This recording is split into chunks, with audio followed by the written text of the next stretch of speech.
कैसे हैं आप सब। उम्मीद करती हूँ आप लोग अच्छे होंगे। जबकि वर्कशीट नंबर 8 आई है, इसे अच्छे से लेबल कर लीजिए। डेट, क्लास, सब्जेक्ट, अपना नाम, अपने टीचर का नाम लिख लीजिए। आज हम लोग पढ़ेंगे व्यापार से साम्राज्य तक। ये आपका पार्ट 2 ही चल रहा है।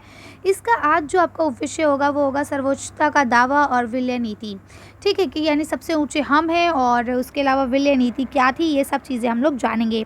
तो देखिए यहाँ क्या लिखा है, सर्वोच्चता की जो नीति थी वो क्या थी। यहाँ लिखा है जैसा कि आप जानते हैं कि 19वीं सदी की शुरुआत से ईस्ट इंडिया कंपनी अपने क्षेत्र के विस्तार की आक्रामक नीति पर चल रही थी। गवर्नर जनरल लॉर्ड हैस्टिंग्स ने सर्वोच्चता की एक नई नीति शुरू की थी। इस नीति के अनुसार ईस्ट इंडिया कंपनी का ये दावा था कि उसकी सत्ता सर्वोच्च है और इसलिए वह भारतीय जो राज्य है उनसे ऊपर है। यानी उनका मानना ये था कि हम सबसे सुपीरियर है, हम सबसे बेस्ट है और इसीलिए हमको ही भारत के जो राज्य है उनके ऊपर राज करना चाहिए। अपने हितों की रक्षा के लिए वह भारतीय रियासतों पर कब्जा करने या कब्जे की धमकी देने को अपना अधिकार मानती थी। यानी उनका मानना ये था कि अगर हम भारतीय लोगों पर कब्जा कर रहे हैं या उनको कब्जा करने की धमकी दे रहे हैं तो ये मेरा अधिकार है, ये मेरा राइट है, हम ऐसा कर सकते हैं। ठीक है, ये सोच बाद में भी अंग्रेज़ों की नीति में दिखाई देती रही। यानी ऐसा नहीं है कि बाद में जब ये नीति ख़त्म हुई तो ये ख़त्म हो गई हो, ऐसा नहीं हुआ। क्योंकि देखिए अंग्रेज़ों का मतलब ही ये था कि वो राज करना चाहते थे और देखिए जहाँ प्रॉफिट इंसान को मिलता है, जहाँ उसको लाभ प्राप्त हो रहा होता है, वो इतनी आसानी से वहाँ से नहीं जाता है। फिर वो उस चीज़ को पाने के लिए कभी कदा फ्रॉड करना, धोखाधड़ी करना या दूसरों को तकलीफ़ देना भी शुरू कर देता है। अंग्रेज़ों की इस नीति का ये पुरजोर विरोध हुआ। उदाहरण के लिए जब अंग्रेज़ों ने दक्षिण भारत में कित्तूर यानी कि जो अब कर्नाटक राज्य में है जैसे छोटे राज्य को अपने कब्ज़े में लेने का प्रयास किया तो कित्तूर की रानी जो थी चिन्नम्मा ने अंग्रेज़ों के ख़िलाफ़ आंदोलन छेड़ दिया। 1824 में उन्हें गिरफ्तार कर लिया गया और उसके बाद 1829 में जेल में ही उनकी मृत्यु हो गई। क्योंकि अंग्रेज़ों का राज था, वो मूवीज़ में डायलॉग मारते हैं ना कि यहाँ के जज भी हम हैं, कानून भी हम हैं, सब हम हैं, है ना। ये वही चीज़ थी कि सब कुछ अंग्रेज़ थे। वहाँ उनका बैर करने के लिए या उनको डांटने के लिए या उनके ख़िलाफ़ आवाज़ उठाने के लिए इतनी पावर ना तो हिंदुस्तानियों के पास थी। उन्होंने अगर कोशिश भी की तो उनको कुचल के रख दिया गया। ठीक है, रानी चिन्नम्मा के बाद जो अब कौन आया है, संगोली यानी कित्तूर का एक गरीब चौकीदार। ठीक है, उसने क्या करा, रायन ने यह प्रतिरोध जारी रखा। यानी जब रानी मर गई तो उसके बाद भी वहाँ पे कोई चौकीदार थे, उन्होंने उस चीज़ को जारी रखा। चौतरफा समर्थन और सहायता से उन्होंने बहुत सारे ब्रिटिश शिविरों और दस्तावेज़ों को नष्ट कर दिया। आखिरकार उन्हें भी अंग्रेज़ों ने पकड़ लिया और 1830 में फांसी पर लटका दिया। प्रतिरोध के ऐसे कई दूसरे उदाहरण भी हैं। आई बात समझ में, जहाँ पहले वो थोड़ा सा समझाते हैं, जहाँ उनका बस नहीं चलता वहाँ वो फांसी पे लटका देते हैं। और आप तो वैसे भी कितने स्वतंत्रता सेनानी को जानते हैं जिनको सरेआम गोली मार दी गई, तोप से उड़वा दिया गया या फिर फांसी लगा दी गई, है ना। 1830 के दशक के अंत में ईस्ट इंडिया कंपनी रूस के प्रभाव से बहुत डरी हुई थी। यानी अब उस वक्त रूस बहुत ताकतवर हो रहा था तो ईस्ट इंडिया कंपनी को डर लग रहा था कि कहीं ऐसा ना हो कि रूस की कंपनी यहाँ आ जाए और वो अपना कहते हैं ना प्रभुसत्ता दिखाने लगे, वो इस पर राज करने लगे।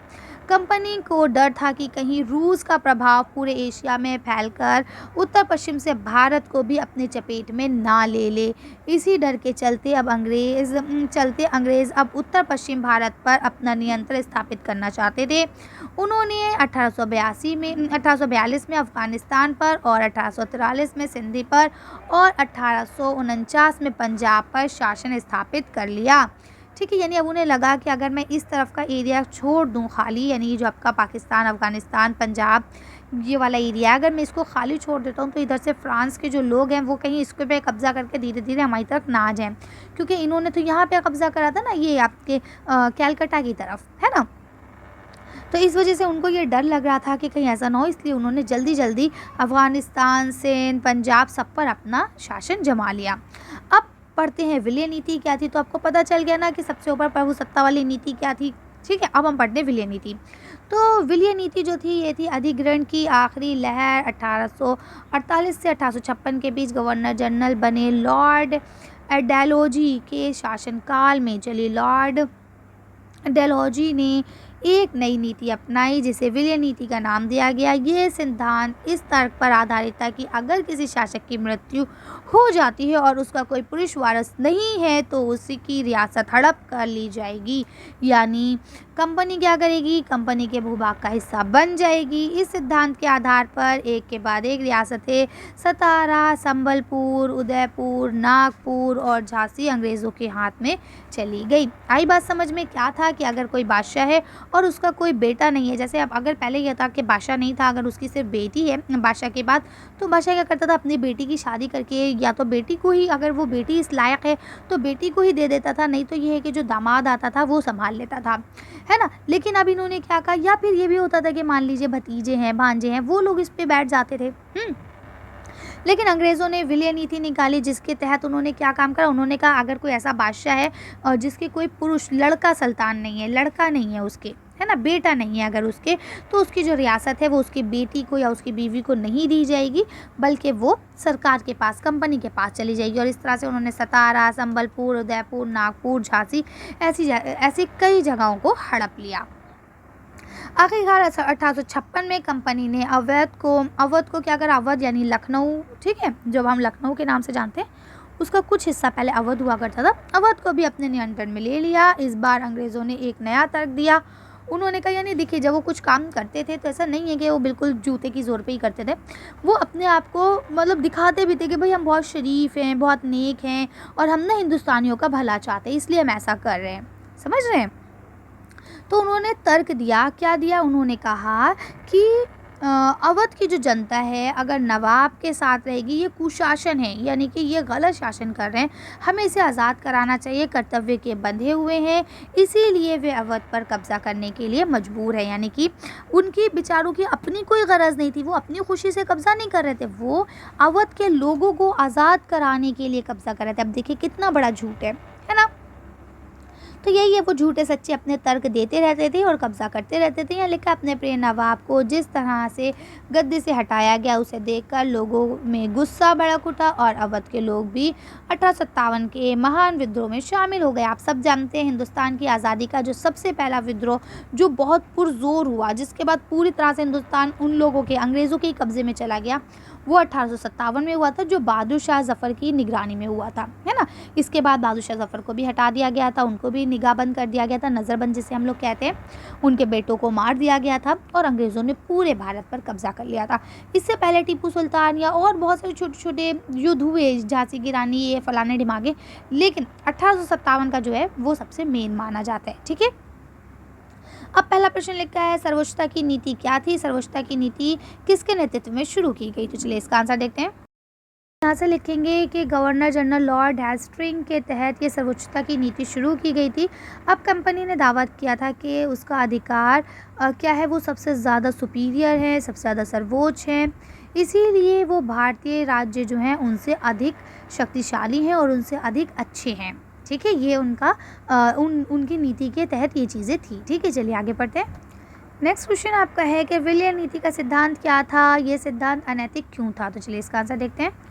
तो आप लिखेंगे कि इस सिद्धांत की जो घोषणा की गई थी उसके तहत ये था कि अगर किसी शासक की मृत्यु हो जाती है और उसके मृत्यु के पश्चात कोई उसका पुरुष उत्तराधिकारी नहीं होता है, तो यहाँ पे आप क्या करेंगे, वो सारी ज़मीन जो है वो कंपनी के हिस्से में आ जाएगी। और ये अनैतिक इसलिए था क्योंकि किसी पर ज़ोर ज़बरदस्ती करना ये अनैतिक कार्य ही है ना, क्योंकि वो उनकी मर्ज़ी के ख़िलाफ़ उनके ऊपर थोपा गया एक नियम था। कर सकते हैं आप। चलिए अगला क्वेश्चन पढ़ते हैं। यह अब आपका तीसरा क्वेश्चन लिखा, सर्वोच्चता की नीति के तहत दक्षिण भारत के किन किन राज्यों पर कब्जा किया गया था और उसका किन राज्यों पर कब्जा किया गया था, उसका परिणाम क्या निकला था। चलिए इसका आंसर देखते हैं। तो देखिए आप इसका आंसर यहाँ से लिख सकते हैं कि जब अंग्रेज़ों ने किस पे कब्जा किया था, कितूर पे किया था, जो अब कर्नाटका में है, ठीक है। तो यहाँ पे आप लिख लेंगे कि उन्होंने कब्जा किया था, तो उन्होंने पूछा उसका परिणाम क्या निकला, तो उसका परिणाम निकला आंदोलन, यानी कि लड़ाई हुई, आंदोलन हुआ, ठीक है। और उसके बाद जो वहाँ की रानी थी चन्नम्मा, इनको जो है क्या कर दिया गया, जेल में डाल दिया गया और वहीं उनकी मृत्यु हो गई थी, ठीक है। तो आप लिख सकते हैं आसानी से, बस आपको यहाँ से यहाँ तक ही लिखना है आंसर कि ये इन्होंने कितूर पर हमला करने की कोशिश की थी और बाद में कर भी लिया था खैर, लेकिन जो विरोध हुआ था, जो उसका परिणाम निकला था, वो क्या निकला था, विरोध, लड़ाई झगड़ा और कुछ नहीं, है ना। कर सकते हैं।